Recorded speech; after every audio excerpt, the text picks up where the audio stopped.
Vi har om gasser. Jeg skal snakke om den absolutte temperatur. Vi har Celsius-skalaen, hvor vi har 0, som er vandets frysepunkt. Så har vi oppe i 100, hvor det vil begynde at koge, og så vil det derefter begynde at fordampe. Molekylerne i de forskellige stoffer de bevæger sig i en vis fart, og jo lavere temperaturen er, jo lavere hastighed er der. Det absolutte nulpunkt, hvor de vil stoppe med at bevæge sig, det er minus 273. Derfor så har man lavet en temperatur, som hedder Kelvin, og det går så fra det absolutte nulpunkt, som er minus 273. For at kunne skelne mellem de her to temperaturskalaer, så bruger vi symbolet lille t her, som man regner med Celsius, og så har vi store T, som er den absolutte temperatur. Og hvis man skal regne den absolutte temperatur, for at kunne skelne mellem de to temperaturskalaer, så har vi symbolet lille t, som er for Celsius, og vi har store T, som er for Kelvin. Hvis man skal finde den absolutte temperatur, så skal man sætte det op, som her, så den store T er lige med Celsius plus 273, som er det absolutte nulpunkt. Jeg skal snakke om idealgasligningen. Og den er denne, hvor det er tryk gange med volumen. Det er lige med stofmængden af gassen, gange med gaskonstanten, gange med temperaturen af gassen i Kelvin. Og der er en huskeregel, man kan bruge til at huske den her formel, som er postvand, P og V, er lige med 9 røde tuer. Og det viser sammenhængen mellem trykket i en gas og volumen, i der hvor gassen befinder sig, og temperaturen af gassen. Og gaskonstanten det er 8,31, og enheden det er Pascal gange med kubikmeter divideret med mol gange med Kelvin. Og så er der nogle varianter af idealgasligningen. Og den første det er Boyle og Mariottes lov, som hvis man holder temperaturen konstant, så kan man regulere de variabler med trykket og volumen.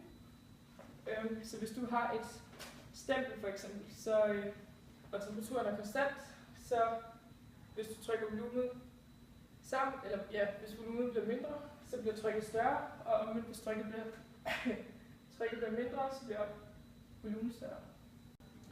En anden variant af idealgasligningen, det er Charles' lov, hvor man holder volumen konstant. Og så er trykket og temperaturen det variabler, hvor hvis trykket det bliver stort, så bliver temperaturen også høj, og hvis temperaturen er lav, så bliver trykket også lavt. Jeg har om luftens densitet. Og for at finde luftens densitet, så skal vi have densitetformlen, og det er rho er lige med massen divideret med volumen. Og vi ved allerede, at massen er lige med stofmængden gange molarmassen. Og så kan du sætte det ind i den formel der, og så får du rho er lige med stofmængden gange molarmassen divideret med volumen. Og så har vi en omskrivning af idealgasligningen, som hedder stofmængden divideret med volumen, er lige med trykket divideret med gaskonstanten gange temperaturen i Kelvin.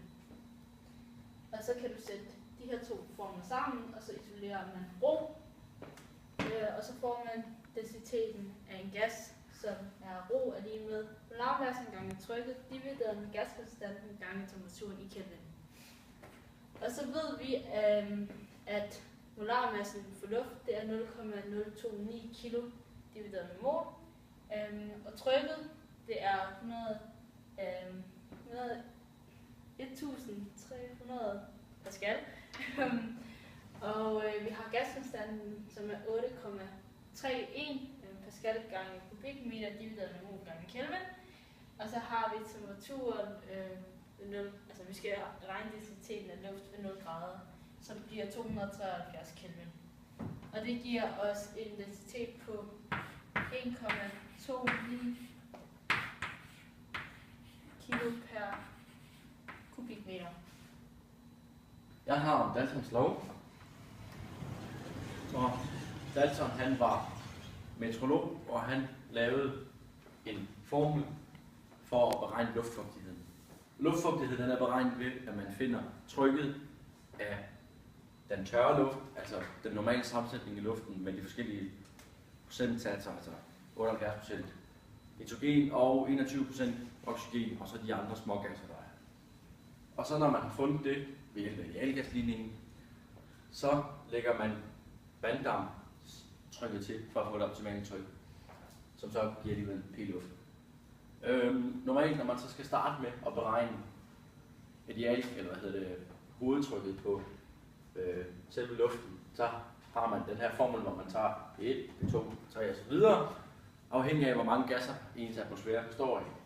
De her gasser, dem beregner man med hjælp af idealgasligningen, og så lægger man dem sammen til sidst, så man får det samlede tryk, som så er atmosfærens tryk, som ligger på de der 1030 pascal. Og når man så har gjort det, så kan man så udregne, hvor meget procent vanddamp der er. Og ham her, Dalton, han opfandt også 2 forskellige slags måleinstrumenter.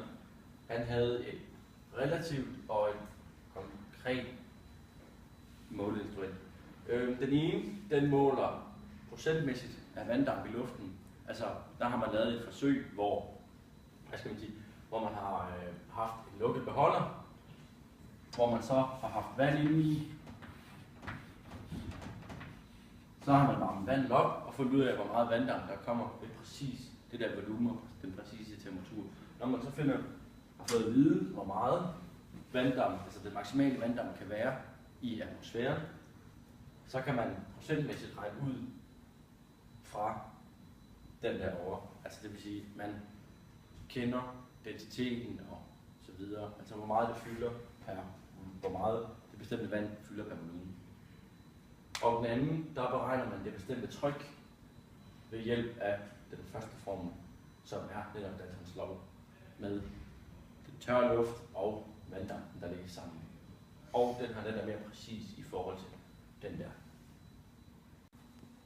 Jeg har Magto i en første modsætning. Når luft stiger op, så afkøles den, og så når den et mætningspunkt, og det vil sige, at den ikke kan indeholde mere fugt.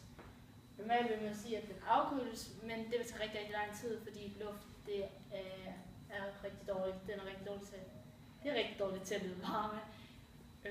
Men det, der sker, det er, at luften den udvider sig, og så aftager den indre energi. Altså, der er ikke så meget indre energi mere, og så afkøles den på den måde.